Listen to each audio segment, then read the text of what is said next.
Let's begin. Hello students, welcome in Nasar classes.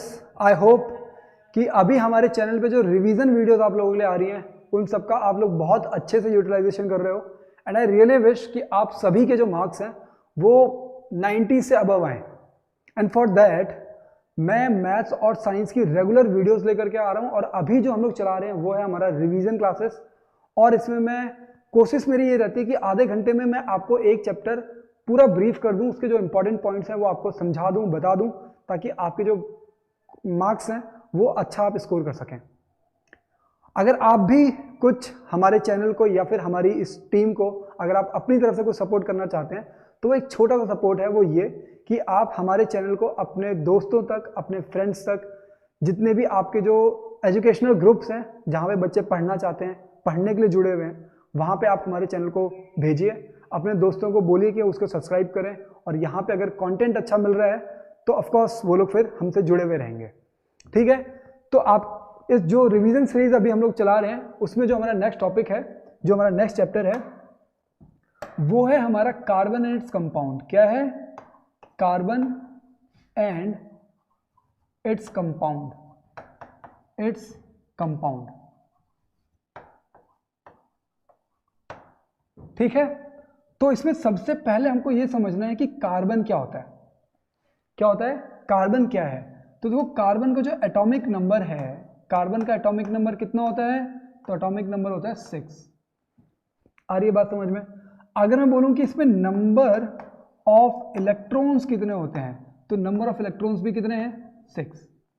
अगर मैं बोलूं कि नंबर ऑफ प्रोटॉन्स कितने होते हैं, तो वो भी होते हैं आपके पास 6। आ रही है बात समझ में? अगर एक रफ स्ट्रक्चर में इसका बनाऊं तो ये इसका हो गया न्यूक्लियस, और इसके बाद ये पहली शेल हो गई। ठीक है, और इसमें 2 इलेक्ट्रॉन्स आ गए। फिर ये दूसरी शेल हो गई। तो देखो, 2 इलेक्ट्रॉन्स तो अंदर चले गए, 6 में से 2 चले गए हैं, अब बचे कितने? 4। तो 4 यहां पे आ जाएंगे, 1 2 और 3 और 4। आ रही है बात समझ में? तो ये हमने क्या बना दिया, एक कार्बन का मतलब एक स्ट्रक्चर जो है हमने वो ड्रॉ कर दिया। जो 6 के 6 प्रोटॉन्स हैं वो न्यूक्लियस में है। ठीक है, तो कार्बन के बारे में आपको इतनी चीजें सफिशिएंट हैं अभी के लिए। ठीक है, कि कार्बन होता क्या है, उसका एटॉमिक नंबर क्या है, और उसमें number of electrons and protons कितने हैं। अच्छा ठीक है, अब हम लोग देखते हैं कि कार्बन के अंदर बॉन्डिंग कैसे होती है। क्या बॉन्डिंग? अगर मैं बोलूं तो कार्बन जो है वो बॉन्डिंग कैसे करता है। ठीक है, जब वो कोई कंपाउंड या फिर फॉर्म करेगा तो उसकी जो बॉन्डिंग होगी वो किस तरीके से होगी। तो देखो क्या है, आपको क्या पता है कि बॉन्डिंग मतलब कोई एक मॉलिक्यूल या फिर कोई भी एक एलिमेंट जब किसी के साथ कंबाइन होता है तो वो एक रूल फॉलो करता है जिसको बोलते हैं हम लोग ऑक्टेट रूल। Octet rule. ठीक है, या फिर आप ये बोलो कि कोई भी एलिमेंट अपने नियरेस्ट नोबल गैस की जो कॉन्फ़िगरेशन है उसको अटेंड करने की कोशिश करता है। ठीक है, और उसका मतलब क्या हुआ कि आउटर ऑर्बिट में, किसमें? आउटर ऑर्बिट में कितने नंबर ऑफ इलेक्ट्रॉन्स होने चाहिए? 8 नंबर ऑफ इलेक्ट्रॉन्स होने चाहिए। 8 नंबर ऑफ इलेक्ट्रॉन्स जो है वो होने चाहिए। कहां पे? आउटर ऑर्बिट में। आउटर ऑर्बिट में कितने हैं? यहां पे 4 है, तो इसको 4 और चाहिए होंगे। या फिर ये क्या करेगा कि अगर इन चारों को ये छोड़ दे, अगर इन चारों को छोड़ देगा तो इसका स्ट्रक्चर में सिर्फ ये यानी शेल बचेगी, जिसमें ये 2 हैं। तो ये हीलियम का स्ट्रक्चर होता है, और हीलियम भी आपका क्या है? नोबल गैस है, इनर्ट गैस है। तो वो भी पॉसिबल है कि ये 4 दे दे, या फिर 4 किसी से ले ले तो वो क्या हो जाएगा? 8 हो जाएगा। तो वो भी क्योंकि एक नोबल गैस की कॉन्फ़िगरेशन होती है तो वो भी पॉसिबल है। बट इसमें होता क्या है, देखो, अगर ये 4 किसी से ले लेगा, अगर ये 4 किसी से ले लेगा तो इसमें होगा क्या कि जो 4 आएंगे ना वो कहाँ पे आएंगे? वो आएंगे यहाँ पे, मतलब आउटर ऑर्बिट के इन जगहों पे 4 आ जाएंगे। बट न्यूक्लियस के लिए इन 4 एक्स्ट्रा इलेक्ट्रॉन्स को होल्ड कर पाना टफ होता है। ठीक है, जिसकी वजह से ये जो है ये गेन नहीं कर पाएगा। क्या? गेन जो है ये नहीं कर पाएगा। क्यों? क्योंकि न्यूक्लियस के लिए इन एक्स्ट्रा 4 इलेक्ट्रॉन्स को होल्ड कर पाना टफ होगा। आ रही है बात समझ में? दूसरी चीज ये हो सकती है, दूसरी चीज क्या हो सकती है? दूसरी चीज में ये हो सकती है क्या कि ये क्या करे कि जो इसके पास 4 इलेक्ट्रॉन्स हैं आउटर शेल में, इसको ये डोनेट कर दे, इसको भी किसी और को दे दे, इसको भी किसी और को दे दे, ये भी किसी और को दे देगा और इसको भी किसी और को दे देगा, तो आपके पास जो शेल बचेगा वो अंदर वाला बचेगा, ठीक है, वो अंदर वाला बचेगा। तो मतलब क्या करेगा ये हो सकता है कि ये लूज करे, हो सकता है कि ये लूज कर दे, ठीक है। बट लूज करने के लिए मतलब इसके 4 इलेक्ट्रॉन्स को बाहर निकालने के लिए आपको क्या चाहिए होगा, एनर्जी चाहिए होगी। क्या, एनर्जी, क्योंकि भाई आपको ये 4 इलेक्ट्रॉन्स निकालने तो जान चाहिए होगी ना निकालने के लिए, तो वो एनर्जी चाहिए होगी। और ये एनर्जी कैसी चाहिए आपको, बहुत ज्यादा चाहिए, ठीक है, जिस वजह से ये भी क्या होता है, ये भी पॉसिबल नहीं हो पाता है। इतनी बात समझ में आ गई। तो मतलब क्या हो गया कि हमारे पास पॉसिबिलिटी अब क्या क्या बची, तो मतलब इसको ये बाहर नहीं निकाल सकता, इसको भी ये बाहर नहीं निकाल सकता, क्यों, क्योंकि एनर्जी चाहिए होगी ज़्यादा, ठीक है। तो अब हम लोग क्या कर सकते हैं, तो अब ये, क्योंकि हमको चाहिए कितने, ऑक्टेट रूल तो कंप्लीट करना है, मतलब 8 इलेक्ट्रॉन्स तो होने चाहिए आउटर मोस्ट ऑर्बिट में। तो ये करता है क्या, शेयरिंग करता है, क्या, इन दोनों से ओवरकम करने के लिए, ये दोनों हो नहीं सकते, तो अब पॉसिबिलिटी किस चीज़ की हुई, अब पॉसिबिलिटी होती है तुम्हारी शेयरिंग की, किसकी, शेयरिंग की। तो कार्बन जो कंपाउंड्स बनाता है मैक्सिमम, वो बनाता है शेयरिंग के थ्रू, और जहाँ पे शेयरिंग होती है उसको बोलते हैं हम लोग कोवलेंट बॉन्ड। क्या बोलते हैं, कोवलेंट बॉन्ड। आ रही है बात समझ में, जहाँ पे शेयरिंग होती है उन बॉन्ड्स को हम लोग बोलते हैं कोवलेंट बॉन्ड। तो कार्बन में कैसी बॉन्डिंग होती है, कोवलेंट बॉन्डिंग होती है। अब जैसे हम लोग एग्जांपल लेते हैं, जैसे हमने लिया हाइड्रोजन का, यहाँ पे भी हमने हाइड्रोजन का ले लिया, यहाँ पे भी हमने हाइड्रोजन का ले लिया, और यहाँ पे भी हाइड्रोजन ले लिया हमने, ठीक है। अब बताओ हाइड्रोजन के आउटर मोस्ट ऑर्बिट में कितने हैं, एक है, आउटर मोस्ट ऑर्बिट में एक है, आउटर मोस्ट ऑर्बिट में एक है, आउटर मोस्ट ऑर्बिट में एक है। आ रही बात समझ में। हाइड्रोजन की नियरेस्ट नोबल गैस है हीलियम, और हीलियम के आउटर मोस्ट ऑर्बिट में 2 है। तो ये क्या करेगा, शेयरिंग करेगा, इसके पास 2 आ गए, ये शेयरिंग करेगा, इसके पास 2 आ गए, ये भी शेयरिंग करेगा, इसके पास भी 2 आ गए, और ये शेयरिंग करेगा, इसके पास 2 आ गए। और कार्बन भी क्या करेगा, कार्बन भी जो ये वाले इलेक्ट्रॉन्स हैं इनको शेयर कर रहा है, तो कार्बन के आउटर मोस्ट ऑर्बिट में देखो कितने आ जाएंगे, तो 1 2 3 4 5 6 7 8। तो कार्बन भी यहाँ पे सेटिस्फाई हो गया और हाइड्रोजन भी सेटिस्फाई हो गया। बट ये जो शेयरिंग इलेक्ट्रॉन्स हैं, ये जो शेयरिंग बॉन्ड बन रहा है ना, इस वजह से ये जो कार्बन जो बना रहा है, मतलब ये जो बॉन्डिंग हो रही है, इसको बोलते हैं कोवलेंट बॉन्ड, और ये हो रही है आपकी शेयरिंग के थ्रू। इतना समझ में आ गया। तो अभी कार्बोनेट्स कंपाउंड में हम लोग जितने भी बॉन्ड्स हम लोग पढ़ने वाले हैं, वो जनरली आपके कैसे बॉन्ड्स फॉर्म हो रहे होंगे, कैसे, कोवलेंट बॉन्ड, या फिर shared pair of electrons are there. चलो ठीक है, अब हम लोग आगे चलते हैं और देखते हैं कि क्या है हमारे पास पढ़ने के लिए। आपको मैंने बता दिया है कि किन 2 चीज़ों से वो नहीं कर सकता है, ठीक है। एक है हमारे पास एलोट्रॉप्स ऑफ कार्बन। कभी कभी, वैसे खैर आपके बुक में ये रिकमेंडेड है कि ये क्वेश्चन, मतलब क्वेश्चन यहाँ से नहीं पुट होता है, बट फिर भी मैं आपको बता रहा हूँ क्योंकि मैंने 1-2 क्वेश्चन यहाँ से देखे हैं। एलोट्रॉप्स ऑफ कार्बन, तो एलोट्रॉप्स ऑफ कार्बन में आपके पास है पहला डायमंड, ठीक है, दूसरा है इसका ग्रेफाइट, और तीसरा है आपका बकमिस्टर फ्लोरेंस, ठीक है। 3 है अभी आपके बुक में। सबसे पहले ये समझो कि एलोट्रॉप क्या होता है, कोई भी ऐसा सब्सटेंस जो किसी सिंगल एलिमेंट से ही मिलकर के बना हुआ हो, मतलब उसमें कोई दूसरा एलिमेंट ना हो, सिर्फ एक ही टाइप के एलिमेंट से मिलकर के बना हुआ हो, तो ऐसी फॉर्म्स को हम लोग बोलते हैं allotrope of that particular element. तो सिर्फ कार्बन से मिलकर के जो ऐसे सब्सटेंसेस हैं, जैसे डायमंड हुआ, ग्रेफाइट हुआ और बकमिस्टर फ्लोरेंस हुआ, इनकी अपनी अलग अलग प्रॉपर्टीज होती हैं।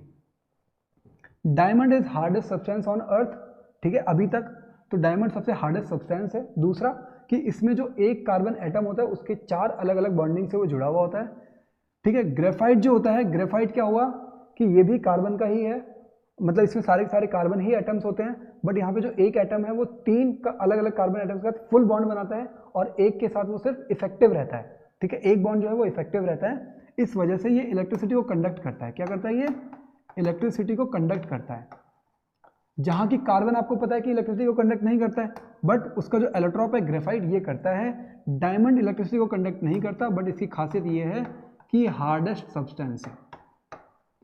आ रही है बात समझ में। और बकमिस्टर फ्लोरेंस ये 60 होता है, मतलब एक कार्बन का एक स्ट्रक्चर है जो कि एक तरीके से स्फेरिकल स्ट्रक्चर होता है, ठीक है, ठीक है। तो एलोट्रॉप्स ऑफ कार्बन में आपको सिर्फ इतनी चीज़ें जाननी है। अब हम लोग आगे बढ़ते हैं और आपके पास जो इम्पॉर्टेंट है, जो मोस्ट इम्पॉर्टेंट जिसको मैं बोलूँगा इस चैप्टर में, मतलब कार्बन इस कंपाउंड में जो मोस्ट इम्पॉर्टेंट है वो है आपका versatile nature of carbon. Versatile nature of carbon, nature of carbon, ठीक है। आई रियली विश कि आप लोग ढंग से पढ़ाई करो, ठीक है।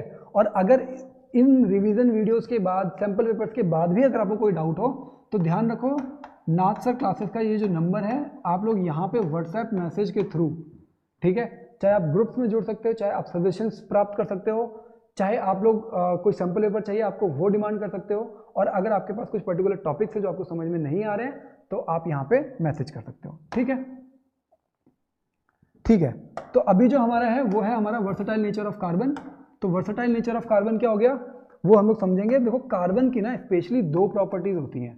पहली प्रॉपर्टी हुई वो है कैटिनेशन की, कैटिनेशन, और दूसरी जो प्रॉपर्टी होती है वो होती है हमारी कौन सी, टेट्रावैलेंसी। क्या होती है, टेट्रावैलेंसी, ठीक है।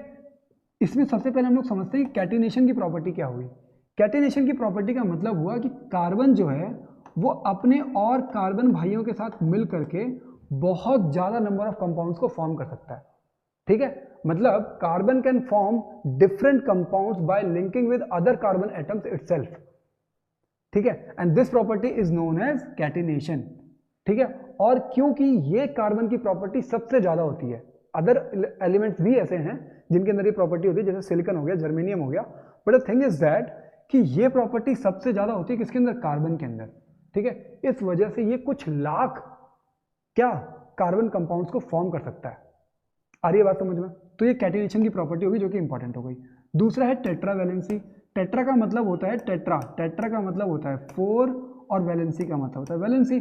तो इसकी वैलेंसी कितनी है, 4, जिसकी वजह से ये अलग अलग 4 और एलिमेंट्स के साथ कंबाइन कर सकता है। जैसे आपको मैंने बताया कि कार्बन है तो कार्बन का आउटर मोस्ट ऑर्बिट में कितने हैं, 4 हैं। तो ये जो 4 है ये अलग अलग, आपको मैंने अभी दिखाया था हाइड्रोजन के साथ कनेक्ट हो रहा था ये, ठीक है। तो क्योंकि इसकी वैलेंसी 4 है, इसका मतलब ये अलग अलग 4 डिफरेंट एटम्स के साथ कनेक्ट हो सकता है, ठीक है। तो ये दो प्रॉपर्टी होने की वजह से, टेट्रावैलेंसी एंड कैटिनेशन, इन दो प्रॉपर्टी की वजह से ये बहुत ज़्यादा नंबर ऑफ कंपाउंड्स को फॉर्म करता है, जिसकी वजह से हम लोग इसको एक डेफिनेट, मतलब एक डिफरेंट चैप्टर में, मतलब कार्बोनेट कंपाउंड एक अलग चैप्टर में पढ़ते हैं। आगे चल करके आप इसके, मतलब आपके लिए पूरी एक अलग बुक मिलेगी पढ़ने के लिए क्लास 11th में, जिसका नाम है ऑर्गेनिक केमिस्ट्री, ठीक है। वो एक पूरी बुक है, वो पूरे इसी चैप्टर के ऊपर बेस्ड है, ठीक है। हम लोग आगे चलते हैं। और अच्छा, ये दोनों प्रॉपर्टीज जो है ना, आपको मैंने बताया कि और भी ऐसे एलिमेंट्स हैं जिनके अंदर ये प्रॉपर्टीज होती हैं करने के लिए, बट क्यों ऐसा है कि कार्बन ही सबसे ज्यादा ये फॉर्म कर पाता है, तो due to its small size.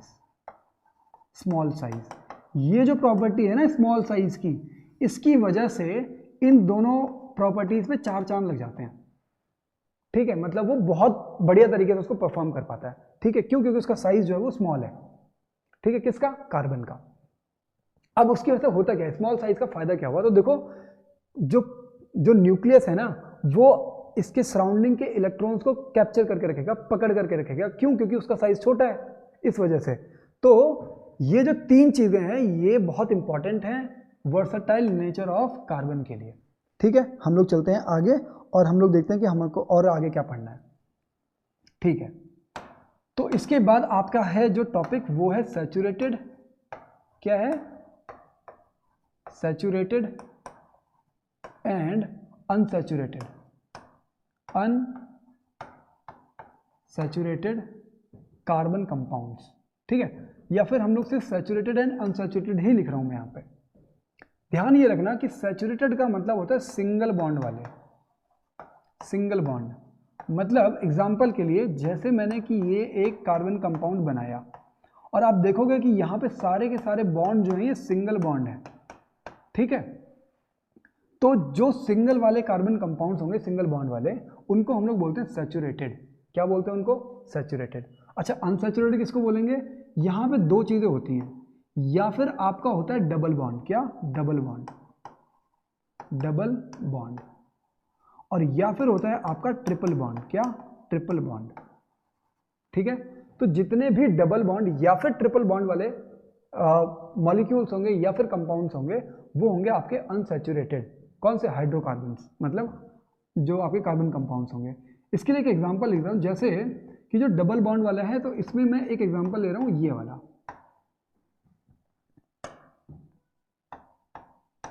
ये मैंने एक एग्जांपल आपके लिए ले लिया है।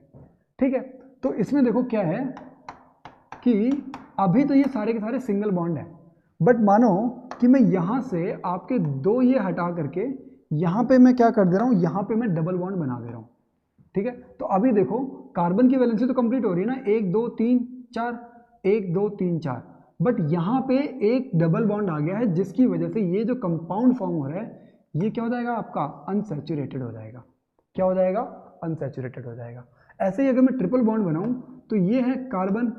ठीक है, यहां पे मैं ट्रिपल बॉन्ड बना दे रहा हूं, बाकी इसका एक बचा, इसका एक, और इसके बचे 3। तो ये क्या हो गया? ट्रिपल बॉन्ड, क्योंकि एक ट्रिपल बॉन्ड है, इस एक ट्रिपल बॉन्ड की वजह से ये पूरा कंपाउंड क्या हो गया? अनसैचुरेटेड हो गया। तो आपको ध्यान ये रखना है कि एक भी अगर ट्रिपल बॉन्ड है या फिर एक भी डबल बॉन्ड है पूरे कंपाउंड में, तो वो आ जाएगा तुम्हारा अनसैचुरेटेड की कैटेगरी में, जो कि आपका डबल हो या फिर ट्रिपल बॉन्ड वाले अनसैचुरेटेड होते हैं और सिंगल बॉन्ड वाले सैचुरेटेड होते हैं। अब देखो यहाँ पे ये ध्यान रखो कि सिंगल बॉन्ड वाले जितने भी तुम्हारे कार्बन कंपाउंड्स होंगे, उनका नाम क्या होता है? तो उनको हम लोग बोलते हैं एल्केन। क्या बोलते हैं? एल्केन। और ऐसे ही जो डबल बॉन्ड वाले होते हैं, उनका नाम होता है एल्कीन। क्या होता है? एल्कीन। क्या होता है? एल्कीन। कौन से? Double bond. और ट्रिपल बॉन्ड वाले जो होते हैं वो एल्काइन। क्या होते हैं? एल्काइन। आ रही है बात समझ में? अच्छा, इसके बाद हमारे लिए क्या इंपॉर्टेंट है? ठीक है, तो अभी एल्केन, एल्कीन और एल्काइन क्या होते हैं, ये ध्यान रखना। Alkane is for single bond, alkene is for double bond, alkyne is for triple bond. हम लोग आगे चलते हैं और इसमें हम लोग ये देखने की कोशिश करते हैं कि आपके पास ये चेन, ब्रांच और रिंग क्या है। ठीक है, तो चेन, ब्रांच और रिंग एंड रिंग। देखो क्या है, अभी आपने ये देखा कि कार्बन जो है वो अपने डिफरेंट डिफरेंट कंपाउंड्स को फॉर्म कर रहा है। क्यों फॉर्म कर रहा है, उस सब चीज़ों की हमने बात कर ली है। अब देखो क्या है कि अगर कोई इस तरीके से आपके पास कोई कार्बन कंपाउंड है ना, ठीक है, तो ये हो गया आपका चेन। क्या हो गया? ये चेन। क्यों? क्योंकि एक ही लाइन में है। ठीक है, अच्छा, अगर कोई इस तरीके से हो जाए, अगर कोई इस तरीके से हो जाए, ठीक है, तो यहां पे आप ये देखो कि यहां पे इसका एक ब्रांच निकला हुआ है, तो ये क्या हो गया? ये हो गया ब्रांच। आपको मैं एक एग्जांपल दे रहा हूं और आपको मैंने बताया कि ऐसे एग्जांपल्स आप लाखों में प्रोड्यूस कर सकते हो, और ऐसा होता भी है। ठीक है, क्यों लाखों में? बस ध्यान ये रखना है कि जैसे अगर एक सिंगल चेन चलती जा रही है, उसी में सारे सारे कार्बन, ठीक है, तो मतलब वो चेन हो गया।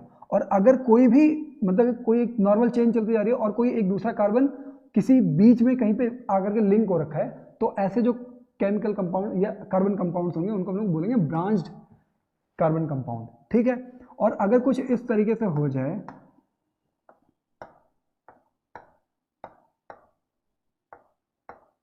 ठीक है, अगर कोई इस तरीके से हो जाए, तो ये क्या हो जाएगा? ये हो जाएगा आपका रिंग। क्या हो जाएगा? ये रिंग। ठीक है, तो ये रिंग हो गया, ये ब्रांच हो गया और ये चेन हो गया। मैंने आपको एक छोटा सा एक एग्जांपल जो है वो दे दिया है। ठीक है, अब देखते हैं हम लोग इसके आगे आपको क्या पढ़ना है। तो इसके बाद आपका आता है एक हेट्रो एटम। उससे पहले आपको, चलो इससे पहले आपके पास एक और चीज़ है, उसको हम लोग समझ लेते हैं। आपको ये ध्यान रखना है, ये हो गया मेथ, फिर हो गया एथ, मेथ, एथ, प्रोप, फिर ब्यूट, फिर पेंट, फिर हेग्स, फिर हेप्ट। ठीक है, तो क्या जब कार्बन, कार्बन कितने हो? 1 हो, जब कार्बन 2 हो, जब कार्बन 3 हो, जब कार्बन 4, ऐसे ही यहाँ पे 5, यहाँ पे 6 और यहाँ पे 7, और ऐसे ही आगे बढ़ जाएगा, ऑक्ट, नियॉन, डेका, ऐसा करके ये चलता रहेगा। ठीक है, तो ये आप ध्यान रखोगे कि मैथ तब होता है जब कार्बन कंपाउंड, क्या, जो कार्बन एटम है, जब किसी कंपाउंड में कार्बन एटम की संख्या 1 हो, तो उसको हम लोग मैथ करके बोलेंगे। आगे जो नाम आएगा वो हम लोग अभी देखेंगे। ठीक है, तो ये मैथ, एथ, प्रोप, ब्यूट, पेंट, हेग्स, हेप्ट, इस तरीके से आप याद रखोगे। दूसरी चीज क्या है कि एक होता है तुम्हारा एल्केन, क्या होता है एल्केन, एक होता है तुम्हारा एल्कीन और एक होता है तुम्हारा एल्काइन, क्या होता है एल्काइन। तो यहां से ध्यान ये रखो कि एल्केन का जो फॉर्मूला होगा, क्योंकि एल्केन मतलब हम लोग किसकी बात कर रहे हैं, हाइड्रोकार्बन की बात कर रहे हैं, तो इसमें कार्बन भी होगा और हाइड्रोजन भी होगा। तो क्या होगा, एक तो कार्बन होगा और एक हाइड्रोजन होगा। आ रही है बात समझ में, कार्बन होगा और हाइड्रोजन होगा। यहाँ पे भी क्या होगा, यहाँ पे भी कार्बन होगा और हाइड्रोजन होगा। यहाँ पे भी क्या होगा, कार्बन एंड हाइड्रोजन। आ रही है बात समझ में। मान लो, और ये क्या है, ये जो C है ना, C के बाद मतलब इसके बाद हम लोग क्या लिखने वाले हैं कि कार्बन एटम्स कितने हैं। तो ये हो गया कार्बन एटम्स, इस तरीके से कुछ होंगे, ठीक है, एक हो सकता है, दो हो सकता है, तीन हो सकता है, इस तरीके से हो सकते हैं। तो ये जो नंबरिंग ऑफ कार्बन एटम्स हैं इसको हम लोग बोलते हैं N। क्या बोलते हैं, N। आ रही है बात समझ में। तो अगर N हो गया तो अच्छा H, अगर एल्केन की बात करें तो एल्केन क्या हो जाएगा 2N+2। तो यहाँ पे CN हो गया और यहाँ पे H 2N हो गया, मतलब इसमें से 2 को माइनस कर दो तो 2N बचेगा। फिर N और 2N, यहाँ से आपने अभी तक हमने क्या किया, 2 माइनस किया ना, यहाँ पे 2 माइनस हो गया, यहाँ पे 2 माइनस कर दो तो 2N-2। ध्यान के रखना है, पहले में 2N+2 फिर 2N, मतलब इसमें से 2 को माइनस किया, अब इसमें से भी 2 को माइनस कर दोगे 2N-2। आ रही बात समझ में, ठीक है। तो ये फॉर्मूला हो गया। अच्छा ये फॉर्मूला आ कैसे रहा है वो समझो जरा। जैसे मैंने बोला कि ये हो गया, जैसे ये कार्बन है, ठीक है, तो यहाँ पे जो मैंने ये बॉन्ड बना रखे हैं ना, ये हाइड्रोजन के साथ है, बॉन्ड किसके साथ है, हाइड्रोजन के साथ है, ठीक है। तो कार्बन कितना है, तो कार्बन यहाँ पे 1 है, हाइड्रोजन कितना है, यहाँ पे 4 है, क्या है 4 है। अच्छा क्योंकि कार्बन 1 है तो नाम क्या आएगा, मेथ आएगा, और सारे के सारे सिंगल बॉन्ड है तो मतलब एल्केन फैमिली का है, तो नाम क्या आ जाएगा इसका, मीथेन आ जाएगा। क्या आ जाएगा नाम, मीथेन। अभी हम लोग नॉमेनक्लेचर अभी आगे समझेंगे, बट अभी यहाँ पे थोड़ा बेसिक ये समझ लो कि अब देखो जरा, यहाँ पे n की वैल्यू 1 है तो 2 × 1 2 हो गया, प्लस 2 कितना हो गया, 4 हो गया, तो हाइड्रोजन 4 आ गया। एक और एग्जाम्पल ले लेते हैं हम लोग, जैसे मैंने यहाँ पे कार्बन 2 ले लिए हैं और सारे के सारे सिंगल बॉन्ड बना रहा हूँ, मतलब ये एल्केन फैमिली का हो गया, एल्केन फैमिली का हो गया। तो हाइड्रोजन देखो कितने हैं, 1 2 3 4 5 6, कितने हैं हाइड्रोजन, हाइड्रोजन 6, कब, जब कार्बन कितना है 2 है। तो एक बार इसमें फिट करके देखो, तो जब CN की वैल्यू कितनी हो गई 2, तो 2 2 जब 4 प्लस 2 6, तो हाइड्रोजन कितना आ गया, 6 आ गया। तो इस तरीके से जितने भी आपके एल्केन फैमिली के जितने भी बनेंगे फॉर्मूला ये लगेगा। अगर मैं यहाँ पे बना दूं एल्कीन बना दूं, कोई क्या बना दूं मैं, एल्कीन बना दूं, एल्कीन बनाने के लिए मुझे क्या करना पड़ेगा, यहाँ पे डबल बॉन्ड डालना पड़ेगा। आ रही है बात समझ में, डबल बॉन्ड हो गया तो मतलब वो एल्कीन हो गया। यहाँ पे मैं लिख भी दे रहा हूँ, ये डबल बॉन्ड के लिए है और ये ट्रिपल बॉन्ड के लिए है, ठीक है, और ये सिंगल बॉन्ड के लिए है। आ रही है बात समझ में, ठीक है। तो अब क्या है, क्योंकि ये डबल बॉन्ड है ना, तो डबल बॉन्ड होने की वजह से ये एल्कीन हो जाएगा। और अब देखो क्या है कि अब इसमें अगर मैं चाहूँ, अगर मैं इसमें काउंट ये करूँ कि इसमें हाइड्रोजन कितने हैं, तो देखो जरा हाइड्रोजन कितने आ रहे हैं, तो 1 2 3 4, 4 हाइड्रोजन है ना, तो 4।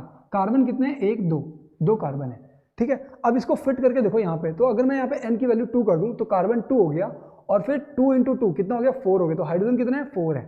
तो ऐसे जितने भी डबल बॉन्ड वाले, मतलब अगर किसी में डबल बॉन्ड आ गया तो वो एल्कीन फैमिली का हो जाएगा। और जो फॉर्मूला लगेगा आप सीधे ये देख सकते हो कि इसमें कितने कार्बन एटम्स हैं और कितने हाइड्रोजन एटम्स हैं। तो ये 3 फॉर्मूले ऐसे ही आप एल्कीन के साथ भी कर सकते हो।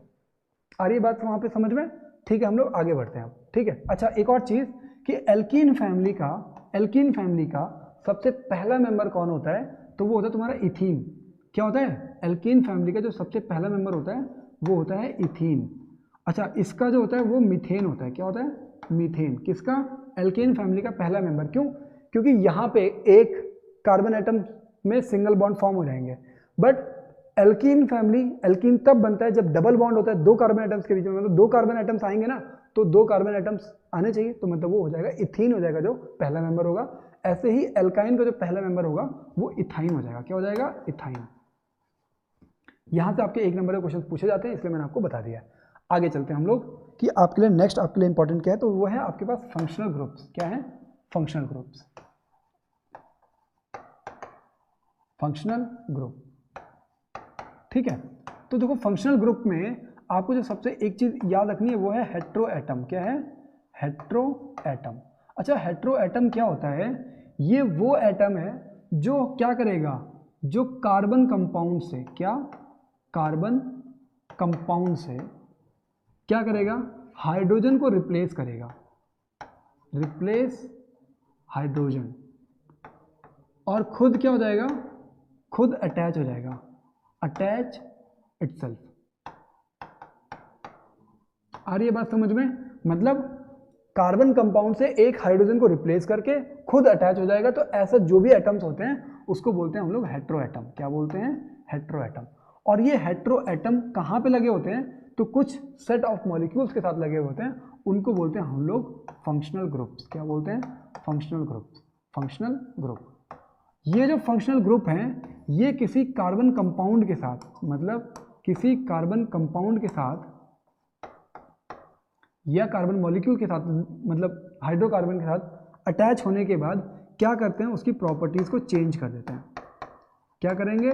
प्रॉपर्टीज को चेंज कर देंगे। ठीक है, तो प्रॉपर्टीज को, क्योंकि वो प्रॉपर्टीज को चेंज कर देते हैं, इसलिए ये क्या होते हैं? डिफरेंट सेट ऑफ फैमिली बन जाती है।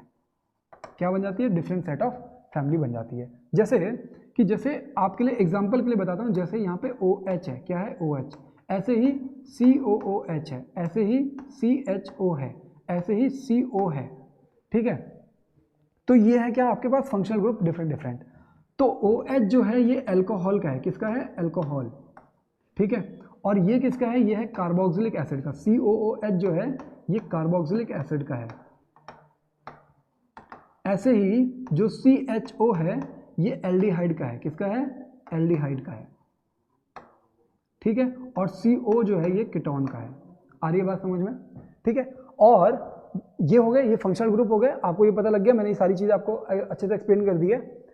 कुछ ये होते हैं, कुछ और भी होते हैं, जैसे कि जो आपका हैलोजन ग्रुप होता है। क्या? Halogen group. और ये कौन सा ग्रुप है? तो आपके पीरियोडिक टेबल में वो ग्रुप जहां पे आपका chlorine, Cl chlorine, iodine, bromine, ये सारी चीजें प्रेजेंट हैं। तो ये क्या हो गए? ये हो गए आपके ये जो ग्रुप है एटसेट्रा। तो उस ग्रुप के जितने भी एलिमेंट्स हैं उन सबको अगर हम लोग कंबाइन करें तो उसको बोलते हैं हैलोजन ग्रुप। ठीक है, आपको ये समझ में आ गया। अब फंक्शनल ग्रुप आपको समझ में आ गया कि डिफरेंट डिफरेंट फंक्शनल ग्रुप कौन कौन से होते हैं। हेट्रो एटम मैंने आपको बता दिया। अब देखो क्या है कि जब भी ये किसी, लेट सपोज अगर OH है, ये किसी कार्बन कंपाउंड के साथ लगेगा, तो क्योंकि उसके पूरी कैरेक्टरिस्टिक्स को चेंज कर देगा, प्रॉपर्टीज को चेंज कर देगा, तो उसका नाम भी चेंज आएगा। तो नाम में आप लगाओगे लास्ट में OL। ठीक है ना।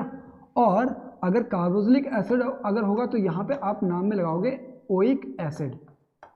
आ रही है बात समझ में? ऐसे ही अगर एल्डिहाइड होगा तो Al लगाओगे। ठीक है, और अगर कीटोन होगा तो ओन लगाओगे।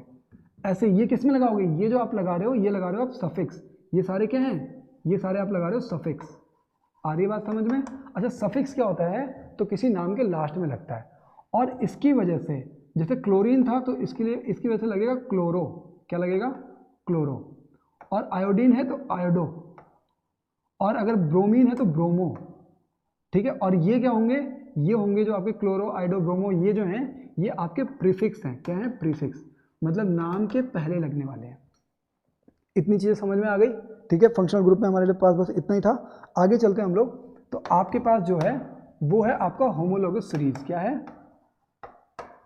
Homologous series. ठीक है, तो होमोलोगस सीरीज में देखो क्या है। होमोलोगस सीरीज में मतलब जो होमोलोगस सीरीज के मतलब जो डिफरेंट डिफरेंट एलिमेंट, मतलब जो डिफरेंट डिफरेंट उसके कंपाउंड्स हैं, कोई भी ऐसी सीरीज जिसमें जो डिफरेंट कंपाउंड्स का जो डिफरेंस है वो CH2 का हो। किसका हो? CH2 का हो। CH2 का मतलब क्या हुआ? CH2 का मतलब हुआ, अगर मैं इसका मास निकालूं तो कार्बन का मास होता है 12, हाइड्रोजन का मास होता है 1, और कितने हाइड्रोजन है? 2। तो मतलब जो मास का डिफरेंस आ रहा है वो आ रहा है आपका 14 यूनिट्स का। आ रही है बात समझ में? होमोलोगस सीरीज कोई भी ऐसी सीरीज जिसके जो सब्सिक्वेंट मेंबर्स हैं उनके बीच का जो डिफरेंस है, मॉलिक्यूलर डिफरेंस, वो CH2 का हो। CH2 क्या हो गया तुम्हारा? Molecular difference. Molecular difference. आ रही है बात समझ में? अच्छा, 14 यूनिट, ये मैं 14 यूनिट है, U लिख रहा हूँ यहाँ पे, ये U है। ठीक है, तो ये 14 यूनिट क्या होता है? ये होता है मास डिफरेंस। क्या होता है? मास डिफरेंस। एग्जाम्पल भी आपको एक दे देता हूँ, जैसे कि मैंने लिखा CH4, फिर इसके बाद लिखा मैंने C2H6, फिर C3H8, या तो ये हो गए ना अलग अलग। एक और ले लेते हैं जैसे C4H10। तो अगर मैं बोलूं कि इन दोनों के बीच का डिफरेंस कितना है, तो देखो CH6 है और यहाँ पे CH4 है, तो एक तो हो गया कार्बन का डिफरेंस, और हाइड्रोजन कितने हैं, तो हाइड्रोजन 2 है, ठीक है। अच्छा, इन दोनों के बीच का डिफरेंस कितना है, तो एक तो डिफरेंस कितने का है, कार्बन एक ज़्यादा हो गया, और हाइड्रोजन कितना ज़्यादा है, तो हाइड्रोजन 2 ज़्यादा है। ऐसे इन दोनों के बीच का डिफरेंस, तो कार्बन एक ज़्यादा हो गया और हाइड्रोजन 2 ज़्यादा हो गए। तो मतलब ऐसे जितने भी सीरीज होंगी, ये तो मैंने एक का बनाया, ये किसका था, एल्केन वाला था। अगर मैं एल्कीन वाला बनाऊंगा ना, तो एल्कीन वाला कैसे बन जाएगा, जैसे C2 और H4, फिर C3H6, C4H8, ठीक है। तो अब इन दोनों के बीच का डिफरेंस कितने का है, CH2 का है। इन दोनों के बीच का डिफरेंस कितने का है, CH2 का है। देखो एक कार्बन ज़्यादा हो रहा है और 2 हाइड्रोजन ज़्यादा हो रहे हैं, एक कार्बन ज़्यादा हो रहा है और 2 हाइड्रोजन ज़्यादा हो रहे हैं। तो मतलब ऐसे जितने भी सीरीज आप फॉर्म करोगे, उन सारे सीरीज को हम लोग बोलते हैं होमोलोगस सीरीज। ध्यान ये रखना कि डिफरेंस जो होता है, मॉलिक्यूलर डिफरेंस CH2 का है, और जो मास का डिफरेंस है वो है 14 यूनिट्स का, ठीक है। तो होमोलोगस सीरीज हुआ खत्म। आगे चलते हैं हम लोग। अब इसके बाद आपके पास क्या है, इसके बाद है आपके पास नॉमेनक्लेचर ऑफ कार्बन कंपाउंड्स। मैं यहां पे लिख रहा हूं नॉमेनक्लेचर, नॉमेनक्लेचर, ठीक है ना। और कोशिश में ये करूंगा कि एक छोटे से एग्जांपल से आपको समझा भी दूं। सबसे पहला काम, जब भी अब नॉमेनक्लेचर का मतलब होता है नामकरण। क्या होता है, नामकरण। मुझे एग्जैक्ट हिंदी का वर्ड नहीं पता कि इसके लिए क्या यूज होता है, बट मैं एक नामकरण की तरह आपको बता रहा हूँ कि इसका नामकरण कैसे करते हैं। मतलब जब कोई एक कार्बन कंपाउंड को बनाया जाता है, तो उसका नामकरण कैसे हुआ, उसका नाम कैसे पड़ा, ठीक है। तो सबसे पहला काम ये होता है कि लॉन्ग चेन को ढूंढो, लॉन्ग चेन को ढूंढो, और उसमें क्या ढूंढना है आपको, नंबर ऑफ कार्बन कितने हैं वो ढूंढो। जैसे मान लो अगर नंबर ऑफ कार्बन कितने हैं, 5 है, तो आप क्या करोगे, मेथ 1 के लिए होता है meth 8 prop but pent, meth 8 prop but pent. 5 carbon atom थे, तो क्या होगा, पेंट होगा। मतलब जो नेम आएगा वो आपका पेंट करके कुछ आने वाला है, ठीक है। आगे देखते हैं हम लोग। तो name, number of carbon compound, ये हमने देख लिया। फिर दूसरा ये देखो कि सिंगल बॉन्ड है सारे, या डबल बॉन्ड है, या ट्रिपल बॉन्ड है, ठीक है ना। कौन सी बॉन्डिंग है वो देखो। मतलब मैं यहाँ पे सिंपल एक ही चीज़ इसके लिए लिख दे रहा हूँ कि आप उसमें ये देखो कि बॉन्डिंग कौन सी है, क्या बॉन्डिंग कौन सी है, ठीक है।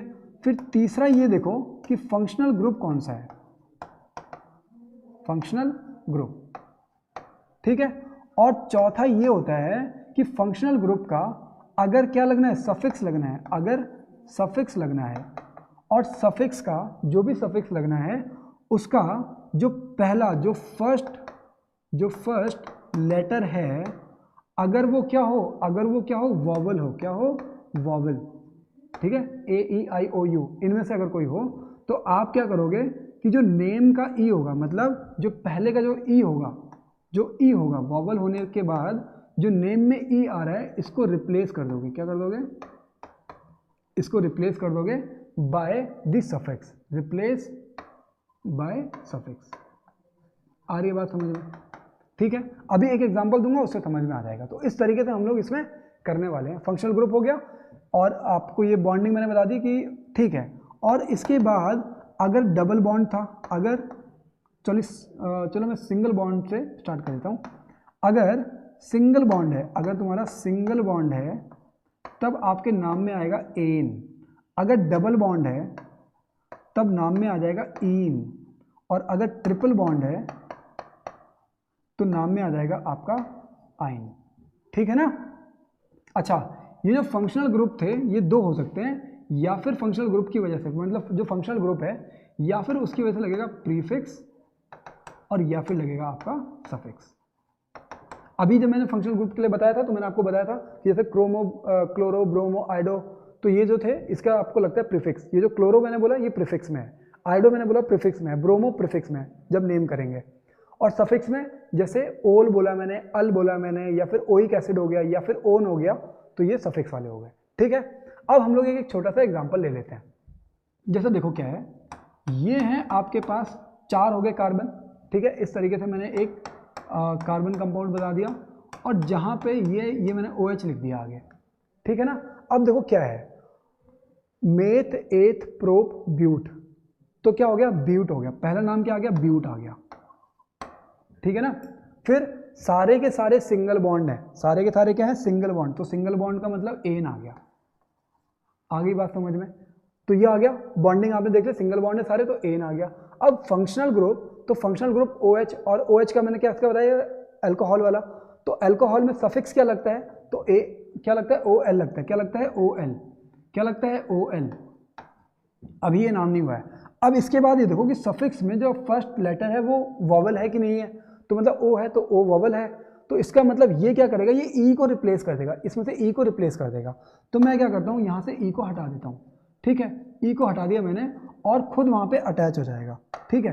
तो यहाँ पे E को मैंने हटा दिया है और खुद इसको जोड़ दिया है, तो क्या हो गया, ये ब्यूटेनॉल, क्या हो गया, ब्यूटेनॉल। आ रही है बात समझ में। तो ऐसे करके अभी ये नाम समझ में आया। अच्छा, कुछ बच्चों को जो डाउट होता है ना, जैसे जो पेपर में एक दो क्वेश्चन जो आ रखे हैं, मैं एक बार उनकी बात कर लेता हूँ। जैसे यहाँ पे एक CH3 है और यहाँ पे भी एक CH3 है, ठीक है। अगर आप लोग सोच रहे हैं कि इतने से काम चल जाएगा, तो मैं ये बोलूँगा कि नॉमेनक्लेचर की एक बार प्रैक्टिस कर लेना, ठीक है। अब देखो इसमें लॉन्ग चेन, सबसे पहले क्या होता है, लॉन्ग चेन ढूंढो। तो देखो एक चेन तो ये भी बन रही है और एक चेन ये भी बन रही है, बट लॉन्गेस्ट चेन कौन सी, ये वाली है, ठीक है। तो लॉन्गेस्ट चेन हमने देख ली, ये वाली है, इसमें मेथ एथ प्रो ब्यूट पेंट, कितने हैं, 5 है, तो मतलब पेंट करके नाम पढ़ने वाला है, क्या, पेंट करके नाम पढ़ने वाला है। अच्छा, सारे के सारे सिंगल बॉन्ड हैं, तो मतलब ये हो गया पेंटेन, क्या हो गया, पेंटेन हो गया, ठीक है। अब देखो कि इसमें क्या है, दो जो हैं ये इसको बोलते हैं लोग मिथाइल ग्रुप, CH3 जो होता है ये हमारा मिथाइल ग्रुप होता है, और कितने हैं, ये 2 मिथाइल है, तो मतलब ये हो गया तुम्हारा डाइमिथाइल, क्या हो गया, ये आगे आता है, जो डाइमिथाइल है ना, ये होता है तुम्हारा प्रीफिक्स, तो ये हो गया तुम्हारा डाइमिथाइल। आ रही है बात समझ में, ठीक है। अब दूसरी चीज कि ये कौन से नंबर पे लगे हैं, तो देखो जिस एंड से तुम्हारे ये फंक्शनल ग्रुप क्लोजेस्ट हो, तो कार्बन की नंबरिंग हम लोग उधर से करते हैं, तो ये इस एंड के क्लोजेस्ट है, तो यहाँ से होगी कार्बन की नंबरिंग 1 2 3 4 5। अच्छा, ये दोनों फंक्शनल ग्रुप कहाँ पे लगे हुए हैं, 2 पे लगे हुए हैं। आ रही है बात समझ में, तो इसका नाम क्या हो गया, 2 डाइमिथाइल पेंटेन। आ रही है बात समझ में। इस तरीके से इसके जो है नॉमेनक्लेचर आप लोग करोगे। अभी भी मैं ये बोलूँगा कि आप लोग इसके बाद भी अपनी प्रैक्टिस जो है नॉमेनक्लेचर वाली वो कर लो, क्योंकि एक क्वेश्चन आपका पक्का आता है। इसके बाद है हमारा केमिकल प्रॉपर्टीज। क्या है आपका, केमिकल प्रॉपर्टीज। किसकी केमिकल प्रॉपर्टीज की, जो कार्बन कंपाउंड्स हैं, मतलब हाइड्रोकार्बन्स हैं, उसकी हम लोग क्या बात कर रहे हैं, केमिकल प्रॉपर्टीज की बात कर रहे हैं। जो पहला है वो है कंबशन। क्या है, कंबशन। और कंबशन का मतलब क्या होता है, जलना या फिर किसी चीज़ को जलाना। तो ज़रूरत किस चीज़ की होती है कंबशन में, कंबशन में ज़रूरत होती है ऑक्सीजन की। किसकी, ऑक्सीजन की, ठीक है। तो आप यहाँ पे ये देख सकते हो कि जब भी कार्बन कंपाउंड्स, मतलब जो हाइड्रोकार्बन्स होंगे, जैसे कार्बन का अगर आप रिएक्शन करोगे ऑक्सीजन के साथ, तो आपको क्या मिलेगा, आपको मिलेगा CO2 प्लस एनर्जी। तो ये जो एनर्जी है ना, ये हमेशा कॉमन रहेगी। क्या, ये हमेशा कॉमन रहेगी, मतलब एनर्जी तो रिलीज होगी। अच्छा, कार्बन के ऑक्सीजन के कंबशन का मतलब होता है किसी चीज़ को जलाना। जब आप कार्बन कंपाउंड्स को जब जलाओगे ना, तो वहाँ से हीट जनरेट होगी, ये वही एनर्जी है। तो ये आपको हमेशा मिलेगी, चाहे कैसा भी कंबशन हो रहा हो। बट अगर कहीं पे कंप्लीट कंबशन हो रहा होगा, तो वहाँ पे आपको कंप्लीट कंबशन में CO2 मिलता है, साथ साथ आपको वाटर भी मिलेगा, और आपको जो एनर्जी है ये तो मिलेगी ही मिलेगी। आ रही है बात समझ में। और अगर कहीं पे इनकम्प्लीट कंबशन हो रहा होगा, तो हो सकता है कि आपको सिर्फ कार्बन मोनोऑक्साइड मिले, वाटर ड्रॉपलेट्स भी ना मिले, लेकिन एनर्जी आपको मिलेगी। ठीक है, तो कंबशन में ध्यान रखना कि ये रिएक्शन हो रही है ऑक्सीजन के साथ, कार्बन का होगा तो CO2 प्लस एनर्जी। और अगर कार्बन हाइड्रोकार्बन कोई है, जैसे कि मैं मीथेन की बात कर रहा हूँ, किसकी, CH4 की मैं बात कर रहा हूँ, और इसका जब रिएक्शन होगा किसके साथ, ऑक्सीजन के साथ, तो आपको जो चीज़ें मिलने वाली हैं वो ये मिलने वाली है। आ रही बात समझ में। इसको फिर आप आगे चल करके बैलेंस कर सकते हो।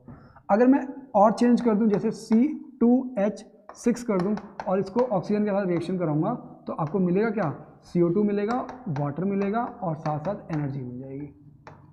ठीक है, तो मतलब जो आपका प्रोडक्ट है उसमें आपको ये चीज़ें मिलती हैं, और मतलब एनर्जी जो है आपको मिलेगी। अगर कंप्लीट कंबशन हो रहा है तो वाटर के साथ साथ मिलेगा, लेकिन CO2 या फिर कार्बन मोनोऑक्साइड जब इनकम्प्लीट कंबशन हो रहा हो। ठीक है, चलो ठीक है, आगे हम लोग देखते हैं। कंबशन के बाद जो है हमारा वो है हमारा ऑक्सीडेशन।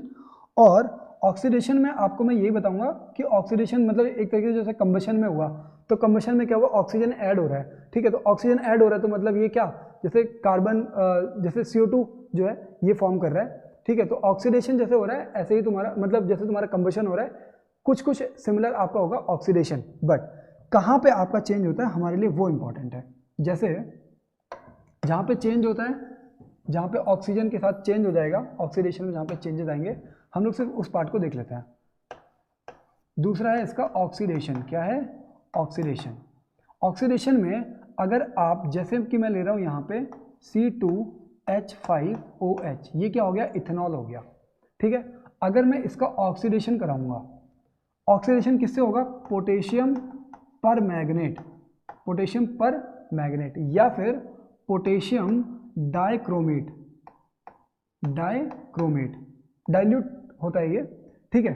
तो क्या करा रहे हैं हम, ऑक्सीडेशन करा रहे हैं, मतलब इसमें ऑक्सीजन ऐड होगा, तो वो क्या हो जाएगा, C2 क्या हो जाएगा, मतलब एक तरीके से मैं यहाँ पे इस तरीके से लिखता हूँ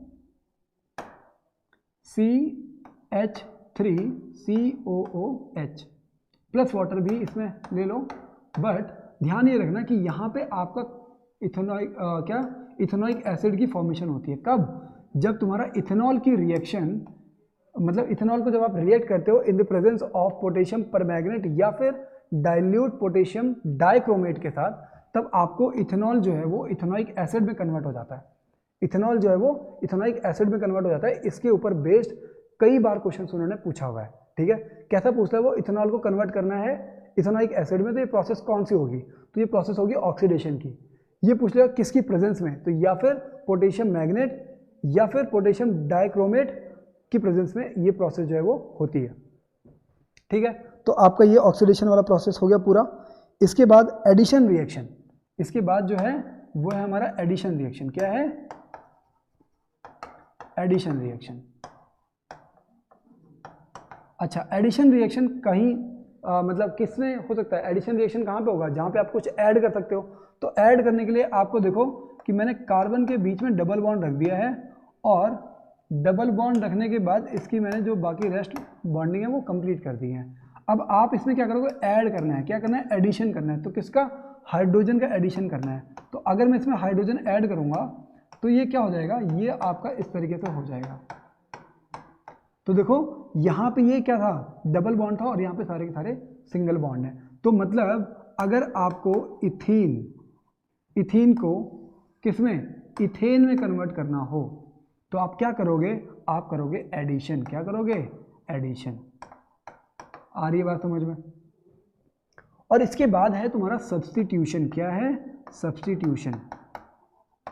तो सब्स्टिट्यूशन में क्या होता है, लेट सपोज आपका इस तरीके से कोई कार्बन का मतलब कोई कार्बन कंपाउंड है, हाइड्रोकार्बन है कोई, और इसका रिएक्शन आप करा रहे हो किसके साथ, क्लोरीन के साथ। तो क्लोरीन जो है, क्लोरीन का एक एटम एक हाइड्रोजन को यहाँ से रिप्लेस कर देगा और खुद अटैच हो जाएगा। जैसे मतलब यहाँ पे हाइड्रोजन है, यहाँ पे भी हाइड्रोजन, यहाँ पे भी हाइड्रोजन, यहाँ पे पहले हाइड्रोजन था बट बाद में यहाँ पे क्लोरीन आ गया। तो ये जो प्रोसेस है, क्लोरीन ने क्या किया, सब्स्टिट्यूट कर दिया है किसको, हाइड्रोजन को, ठीक है। तो इस प्रोसेस को हम लोग बोलते हैं सब्स्टिट्यूशन रिएक्शन, जहाँ पे एक हाइड्रोजन को हटा दिया जाए। तो ऐसी मतलब एक हाइड्रोजन को हटा करके दूसरा एटम खुद अटैच हो जाए, तो उस रिएक्शन को हम लोग बोलेंगे सब्स्टिट्यूशन रिएक्शन। एडिशन रिएक्शन में जब कोई एक अनसैचुरेटेड कंपाउंड, यहाँ पे मैं लिख दे रहा हूँ अनसैचुरेटेड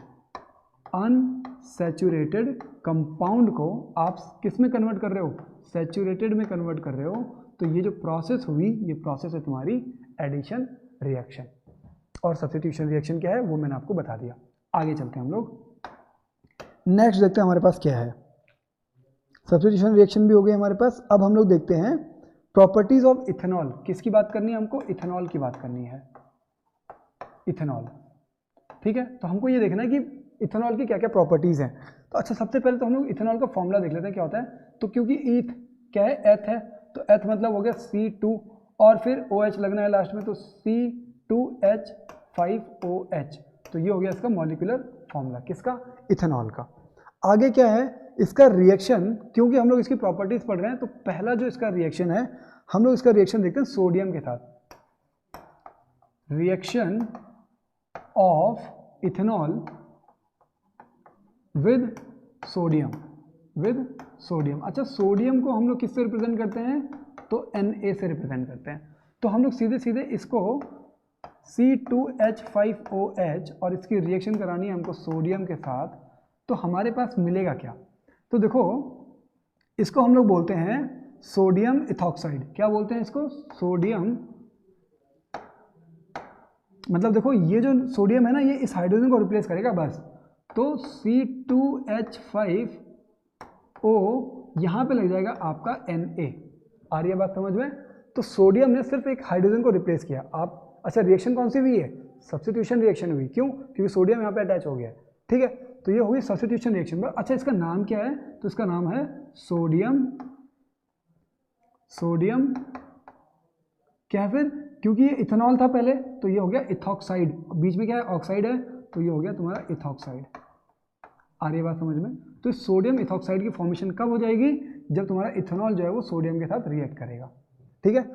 अच्छा, इसमें एक चीज़ और आपको याद रखनी है, ठीक है। नेक्स्ट जो रिएक्शन है वो रिएक्शन है आपकी किसके साथ, इस रिएक्शन में हम लोग ये देखेंगे कि अगर जैसे इथेनॉल है मतलब C2H5OH, ठीक है, और अगर हम लोग इसका रिएक्शन करा दें एसिड के साथ, H2SO4 डाइल्यूट एसिड के साथ अगर हम लोग रिएक्शन करा दें, तो यहाँ पे आपको जो मिलता है, देखो ये था क्या, इथेनॉल था ना, इथेनॉल आपका कन्वर्ट हो जाता है इथीन में। किस में कन्वर्ट हो जाएगा, इथीन में, ध्यान रखना, इथीन में कन्वर्ट होगा। किस में, इथीन में। और इथीन का फॉर्मूला क्या होता है, तो C2H4, तो यहाँ पे और यहाँ पे साथ में इसके साथ क्या मिलेगा आपको, H2O मिलेगा। आ रही है बात समझ में। तो जब इथेनॉल को इथीन में कन्वर्ट करना होता है तब हम लोग इसको H2SO4 या फिर कोई डाइल्यूट एसिड को यूज़ करते हैं, ठीक है। इथेनॉल से हम लोग इथीन जो है वो मैन्युफैक्चर कर सकते हैं या फिर बना सकते हैं by the help of N acid, ठीक है। इसके ऊपर क्वेश्चन कई बार आता है। क्वेश्चन इस तरीके से आता है कि एक अल्कोहलिक सब्सटेंस है, उसको आप एसिड के थ्रू क्या बना रहे हो, इस तरीके से कोई कंपाउंड बना रहे हो, और फिर इसको आप फिर किसी पोटेशियम परमैंगनेट के साथ रिएक्शन करके बोल देगा इथेन मिला है लास्ट में, ठीक है। तो लास्ट में इथेन मिला है, तो इसका मतलब वो पहले क्या रहा होगा, इथीन रहा होगा, और इसका मतलब ये क्या है, तो ये इथेनॉल है। मतलब आपको बैक एंड फ्रो आपको पूरा याद होना चाहिए कि किस किस तरीके से कौन कौन सी रिएक्शन जो है वो हो रही हैं। अच्छा, इसके आगे फिर है, तो वो है प्रॉपर्टीज ऑफ इथेनॉइक एसिड। अभी हमने इथेनॉल पढ़ा, अब हम लोग इथेनॉइक एसिड पढ़ेंगे। इथेनॉइक एसिड, तो जो सबसे पहली और मोस्ट इंपॉर्टेंट रिएक्शन है वो है आपकी एस्टरिफिकेशन। क्या है, एस्टरिफिकेशन। अच्छा स्टूडेंट्स देखो, कई जगहों पे ना, कई बुक्स में जो आपकी एस्टरिफिकेशन का जो कंपाउंड है, जो मतलब जो ईस्टर बनाया गया है ना, वो थोड़ा सा गलत उसका फॉर्मूला लिखा हुआ है, तो उसको आप लोग यहाँ से समझ लेना। एस्टरिफिकेशन में इथेनॉल मतलब C2H5OH की रिएक्शन होती है किसके साथ, इथेनॉइक एसिड के साथ, मतलब CH3COOH के साथ। और आपको बनता क्या है, तो मैं यहाँ पे फॉर्मूला लिख दे रहा हूँ, RCOO R'। मतलब ऐसे जितने भी कंपाउंड होंगे, ये सारे के सारे कंपाउंड कैसे होंगे, ये होंगे ईस्टर। इसका नाम क्या होगा, ईस्टर होगा, ठीक है। कहीं कहीं पे इसकी प्रोनाउंसिएशन एस्टर भी है, बट अभी मैं ईस्टर बोल रहा हूँ, ठीक है ना। तो इसकी फॉर्मेशन कब होती है, जब कोई अल्कोहल, ये क्या है, अल्कोहल है, और ये क्या है, कार्बोक्सिलिक एसिड है। तो जब अल्कोहल और कार्बोक्सिलिक एसिड रिएक्ट करते हैं तो आपको बनता क्या है, तो एस्टर बनता है। क्या बनता है, एस्टर, ठीक है ना, या फिर ईस्टर, ठीक है। अब फॉर्मूला क्या है, ये है। तो अब ये जो डेरिवेटिव है ये यहाँ से आ रहा है, तो मैं यहाँ पर इसका नाम लिख रहा हूँ C2H5, आगे फिर तुम्हारा COO। अब R' कौन सा होगा, तो R' ये वाला होगा। आ रही है बात समझ में, ये वाला, तो मतलब CH3 और साथ में H2O। आ रही है बात समझ में। तो ये है तुम्हारा ईस्टर। तो कहीं कहीं पे मतलब जो क्वेश्चन पूछते हैं वो, तो क्वेश्चन में ये आता है कि ethanol is reacted with an acid या फिर an carboxylic acid, the form compound is which, ठीक है, ठीक है। तो आपका जो कंपाउंड फॉर्म हो रहा है वो कौन सा फॉर्म हो रहा है, एक मिनट, ठीक है। तो ये जो कंपाउंड फॉर्म हुआ है ना, इसका नाम क्या है तुम्हारा, ये तुम्हारा ईस्टर, ठीक है। क्या है ये, C2H5COO तो ये तुम्हारा क्या फॉर्म हो रहा है, क्योंकि ये किस फॉर्म में है, RCOO R' में, तो ये क्या है तुम्हारा ईस्टर है। अच्छा, ईस्टर की मतलब ईस्टर ठीक है। अच्छा, इसके अंदर इसकी खासियत क्या होती है, ईस्टर की खासियत क्या होती है, तो इसकी खासियत होती है कि स्वीट स्मेलिंग होता है। क्या होता है? स्वीट स्मेलिंग,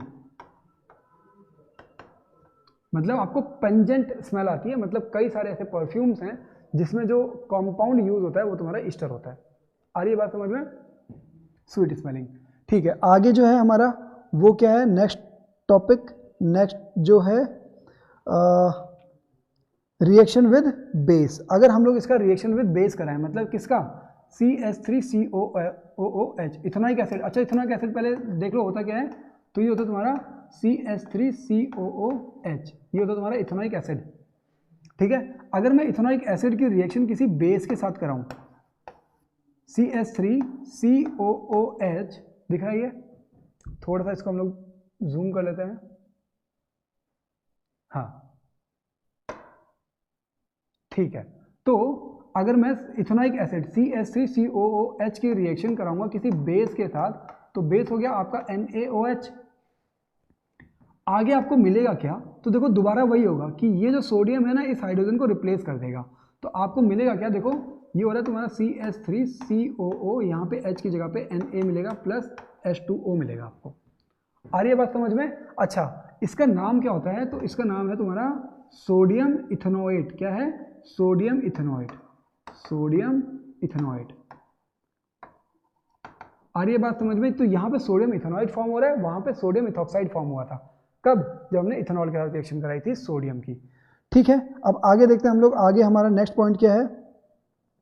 तो ठीक है, इसके बाद जो हमारा लास्ट बचता है, जो आपको लास्ट पढ़ना है, लास्ट टॉपिक, वो है आपका सोप एंड डिटर्जेंट वाला। क्या है? Soap and detergent. Soap and detergent. अच्छा, सोप एंड डिटर्जेंट में अभी तक आपको मैं एक छोटा सा एग्जांपल देता हूं कि आपने ये ऐसा कुछ पढ़ा आपने अभी तक,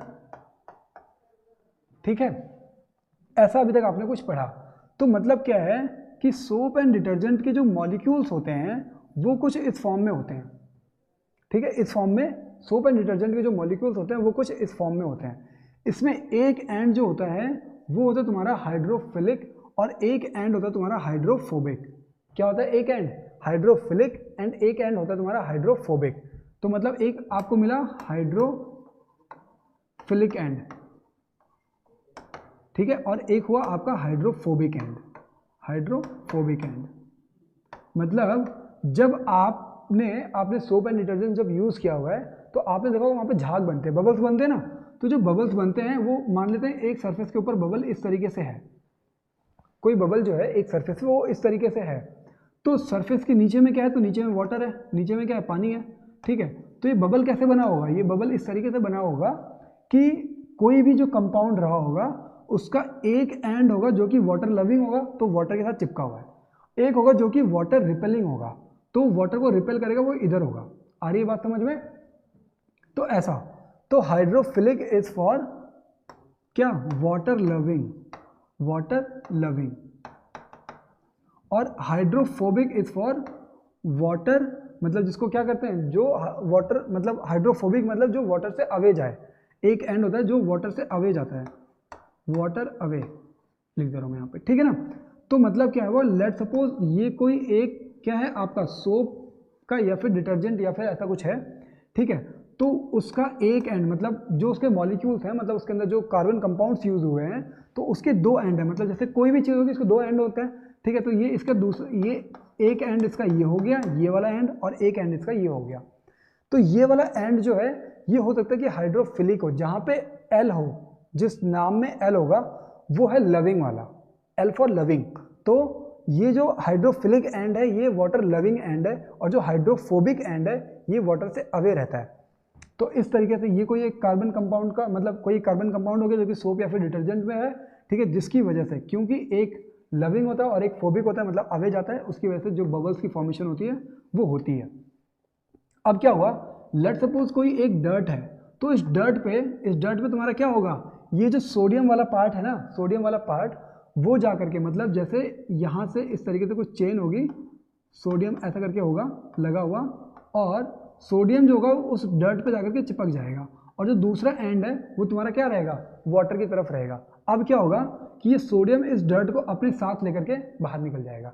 ऐसे कई सारे होंगे जो बबल्स की फॉर्म में डर्ट के साथ चिपकेंगे और इसको बाहर लेकर के चल जाएंगे। तो ये होती है cleaning process of any dirt, ठीक है, जिसमें आप सोप एंड या फिर डिटर्जेंट को यूज़ कर रहे हो, ठीक है। तो इस तरीके से और भी जो भी चैप्टर्स हैं आपकी बुक के, उन सब का हम लोग रिवीजन वीडियो लेकर के आने वाले हैं, ठीक है। और आपका रिवीजन वीडियो बहुत शॉर्ट बने और प्रिसाइज हो, और आपको मैं कोशिश करता हूँ कि मैक्सिमम बेनिफिट दे सकूँ, ठीक है। तो उसके लिए मैं मतलब पीडीएफ भी बना के लेकर के आता हूँ, ताकि आपको अच्छे से चीज़ों को कंटेंट बाय कंटेंट आपको मिलता रहे। ऐसी और भी शॉर्ट्स, मतलब शॉर्ट्स नहीं, प्रॉपर एक रिवीजन वीडियो देखने के लिए आप लोगों को करना क्या है, चैनल को सब्सक्राइब करना है। और अगर आपको हमारे चैनल को ग्रोथ देनी है तो आपको करना क्या पड़ेगा, अपने दोस्तों के साथ शेयर करना पड़ेगा। आपके जो जूनियर्स हैं जो अगले साल 10th में आएंगे, उनको भी इसको फॉरवर्ड करो, सो दैट कि वो इससे एक अच्छा बेनिफिट ले सकें। जितने भी आपके एजुकेशनल ग्रुप्स हैं वहाँ पे डालो, क्योंकि क्लास 10th की मैथ्स और साइंस आपको लाइफ टाइम किसी भी कॉम्पिटिटिव एग्जाम में बैठोगे ना तो वहाँ पे काम आएगी। So do share this channel and also subscribe भी करो। मिलते हैं हम लोग अपनी नेक्स्ट रिवीजन क्लास में। Till that all the best, take care.